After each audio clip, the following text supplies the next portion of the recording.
जीवन में अगर सफल होना है ना तो हमेशा पॉजिटिव एटीट्यूड रखना चाहिए। एक कहानी के माध्यम से आपको समझाता हूँ कैसे। बहुत पुराने समय की बात है, एक गांव हुआ करता था। उस गांव के लोग एक बहुत बड़े राक्षस के आतंक से परेशान थे। वो राक्षस आता था, गांव के लोगों को पकड़ कर खा जाता था, उनके जानवरों को मार के खा जाता था, उनके घरों को उजाड़ देता था। लेकिन बेचारे गांव वाले कर भी क्या सकते थे? इतना विशाल राक्षस, उसका वो बेचारे कुछ नहीं बिगाड़ सकते थे।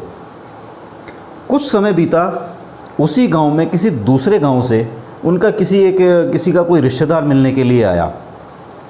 उसने देखा गांव में सन्नाटा पसरा पड़ा है, गांव की गलियां सूनी हैं, लोग घरों से बाहर नहीं निकल रहे हैं। तो वो बेचारा जिसे उसके घर जाना था, अपने रिश्तेदार के घर जाना था, वहाँ गया। उनसे पूछा जाके कि भैया क्या बात हुई, गांव में इतना सन्नाटा क्यों पसरा हुआ है, कैसे तुम सब लोग इतने डरे हुए हो? तो उसने बताया, जो मेज़बान था उसने बताया कि भाई यहाँ पे एक राक्षस आता है और उस राक्षस से हम लोग बहुत परेशान हैं, बहुत आतंक मचा रखा है उसने। तो जो बाहर से आया था, जो मेहमान था, उसने कहा तो तुम सब लोग मिलके उसे मार क्यों नहीं देते? तो जो मेज़बान था वो बोला, अरे ऐसा कैसे मार दें यार, तुझे पता नहीं है वो कितना बड़ा है, हम सब मिलके उसे नहीं मार सकते, वो बहुत बड़ा है। तो जो दूसरे गाँव से आया था, वो ज़रा पॉजिटिव एटीट्यूड वाला व्यक्ति था।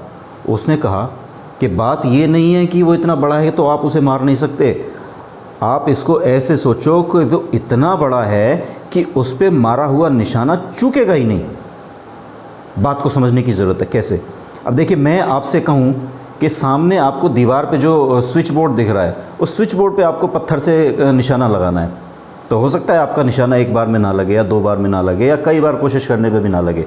लेकिन अगर मैं आपसे कहूँ कि सामने पूरी दीवार पे कहीं पर भी आप पत्थर मारो, तो ये आपके लिए बाएं हाथ का खेल है। इनफैक्ट आप आंखें बंद करके भी उस दीवार को पत्थर मार सकते हो। तो यही वो समझाने की कोशिश कर रहा था। उसने कहा कि वो इतना बड़ा है तो उस पर लगा हुआ निशाना चूकेगा ही नहीं। ये बात उसने पूरे गांव को इकट्ठा करके गांव वालों को समझाई। और अगले ही दिन जब वो राक्षस आया, वो दिन इतिहास बन गया, क्योंकि गांव के सभी लोगों ने मिलकर गुलेल से, तीर कमान से मिलकर के हिम्मत के साथ में उस राक्षस को वहीं मार डाला। तो इससे क्या समझने को मिलता है? इसमें समझने वाली बात यह है कि बात एक ही है कि राक्षस बड़ा है। समझ रहे हैं ना बात को? राक्षस बड़ा है, लेकिन अब अगर आप नकारात्मक दृष्टिकोण से देखेंगे तो राक्षस बड़ा है, हम छोटे हैं, हम कैसे मार सकते हैं। लेकिन इसी को अगर आप पॉजिटिव एटीट्यूड में अपने आप को कन्वर्ट कर लो तो इतना बड़ा है कि उस पर मारा हुआ निशाना चूकेगा ही नहीं। तो इसीलिए मैं आपसे बार बार कहता हूँ कि हमेशा पॉजिटिव एटीट्यूड रखना चाहिए हर चीज़ में। आप कोई भी चीज़ ढूंढो, अगर आपके साथ कुछ गलत भी हो गया है तो उसमें आप ढूंढो कि इसमें अच्छा क्या है, कुछ ना कुछ अच्छा आपको ज़रूर मिल जाएगा। और जब आप उस अपने साथ हुए गलत काम में भी कुछ अच्छी चीज़ ढूंढ लेंगे तो उसका परिणाम ये रहेगा कि आप दुखी नहीं होंगे। एक गिलास में आधा पानी है, अपने अपने नज़रिए की बात है। गिलास आधा भरा हुआ है या आधा खाली है? जो लोग नेगेटिव एटीट्यूड वाले हैं वो कहेंगे भैया तो आधा खाली गिलास है। लेकिन जो लोग पॉजिटिव एटीट्यूड रखते हैं वो कहेंगे भाई आधा तो भरा हुआ है, अभी इससे तो काम चलाओ।